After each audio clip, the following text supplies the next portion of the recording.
આજ રોજ ધ્રોલ શહેર કોંગ્રેસ સમિતિ દ્વારા અમે સરકારી હોસ્પિટલની વિઝિટ કરી હતી, જે સામૂહિક આરોગ્ય કેન્દ્ર તરીકે ઓળખાય છે.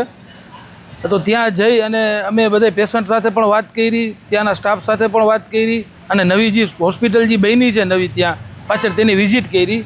તો ત્યાં ખૂબ જ અમે જોયું કે એક બે જગ્યાએ તો પાણી પડે છે અને આપણી ધ્રોલ હોસ્પિટલ સબ ડિસ્ટ્રિક્ટ હોસ્પિટલમાં અપગ્રેડ થઈ ગઈ છે ઘણા સમય પહેલાં, પણ એ અપગ્રેડ થયા પછી કોઈ પ્રાથમિક સુવિધા નથી જે સબ ડિસ્ટ્રિક્ટ હોસ્પિટલમાં હોવી જોઈએ તે નથી. આ જ પરિસ્થિતિ એવી છે કે સામાન્ય માણસને જો ફ્રેક્ચર લાગે તો પણ એને જામનગર રિફર કરવામાં આવે છે. અને આપણા ધ્રોલ તાલુકા અને ધ્રોલ શહેરની વસ્તી અંદાજિત 1 લાખ જેવી છે, તો 1 લાખ ઉપર ખાલી 4 ડૉક્ટર છે હોસ્પિટલની અંદર. તો આ સરકાર મસ્તી કરે છે કે શું પ્રજા સાથે, કે 25,000 ઉપર એક ડૉક્ટર? તો ધ્રોલમાં શું કોઈ બીમાર નથી થતું? ધ્રોલમાં કોઈને શું એક્સિડન્ટ નથી થતા? તો જે અહીંયા આવે છે તેને રાજકોટ રિફર કરવામાં આવે છે. ડૉક્ટર છે તો હાજર નથી, બધી જગ્યાઓ ખાલી પડી છે.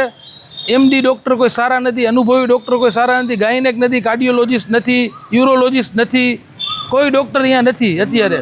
તો આ તમામ વસ્તુની ધ્રોલમાં જરૂર છે. ધ્રોલમાં શું કોઈને કાંઈ પ્રોબ્લેમ નથી થતા? શું બધા એને બહાર જ પૈસા લઈને જવાનું, ભાઈ પ્રાઇવેટ હોસ્પિટલમાં જ ખર્ચા કરવાના?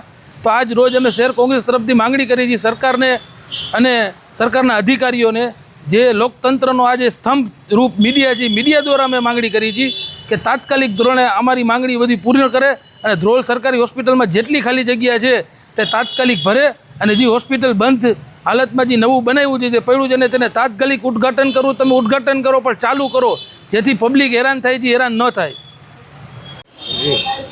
આજ રોજ અમે ધ્રોલ શહેર કોંગ્રેસ સમિતિના આગેવાનો ધ્રોલ સરકારી હોસ્પિટલની વિઝિટ કરી હતી અને વિઝિટ કરી અને અમે ટ્રાય કરી કે અમે જે હેરાન થાય છે જે પેશન્ટ એની સાથે વાત કરી અને વાત કરીને અમને એવું જાણવા મળ્યું અને અમને પણ અવારનવાર હોસ્પિટલની ફરિયાદો આવતી હતી કે હોસ્પિટલમાં કોઈ પ્રાથમિક સુવિધાઓ નથી, માણસો ખૂબ જ હેરાન પરેશાન થાય છે.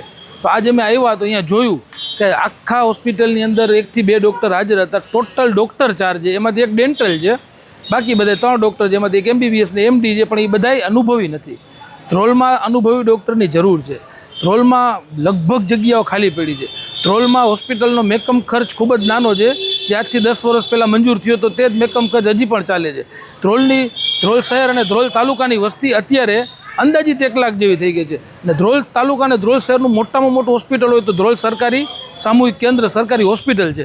જો ત્યાં પ્રાથમિક સુવિધા ન હોય ને કોઈ પણ આજુબાજુના ગામડાવાળા લોકો એમરજન્સીમાં અહીંયા આવે છે તો તેને એક જ જવાબ આપવામાં આવે છે કે તમને જામનગર રિફર કરવામાં આવે છે, અહીંયા કોઈ પ્રાથમિક સુવિધા હોતી નથી. તો મારી એ માંગણી છે કે ધ્રોલ હોસ્પિટલમાં પ્રાથમિક સુવિધા તાત્કાલિક ઉપલબ્ધ કરે. અને ધ્રોલ હોસ્પિટલ નવી હોસ્પિટલની અમે આજ મુલાકાત લીધી તો અમે અહીંયા જોયું કે 1-2 જગ્યાએ પાણી પડે છે. તો જો આવું જ નબળું કામ કરવું હોય તો શું કામ તમે કરો છો? આ ભ્રષ્ટાચાર જે થયો છે તેની તપાસ થવી જોઈએ અને તેના સામે કડક પગલાં લેવા જોઈએ. અને ત્રીજો મુદ્દો એ છે કે ધ્રોલ સબ ડિસ્ટ્રિક્ટ હોસ્પિટલમાં અપ્રૂવ થઈ ગયું છે. તો એ થઈ ગયા પછી અહીંયા urologist, gynaec, cardiologist, MD doctor, medical officer 3 officer હોવા જોઈએ. એ બધી ફેસિલિટી અહીંયા જોઈ પણ એ નથી. તો આ સરકારની જવાબદારી થાય છે. સરકારના જે કે અધિકારી છે, ડિસ્ટ્રિક્ટ હેલ્થ ઓફિસર છે કે તાલુકા હેલ્થ ઓફિસર છે કે આરોગ્ય મંત્રી છે, એની જવાબદારી આવે છે. તો અમે આજ લોકતંત્રના એક સ્તંભરૂપ મીડિયા દ્વારા માંગણી કરીએ છીએ કે આ જે છે એ માંગણી અમારી તાત્કાલિક સ્વીકારાય અને આના પર તાત્કાલિક અસરથી કામ કરે. નકર આગામી દિવસોમાં ના છૂટકે અમારે તમારી સામે કાર્યક્રમો કરવા પડશે.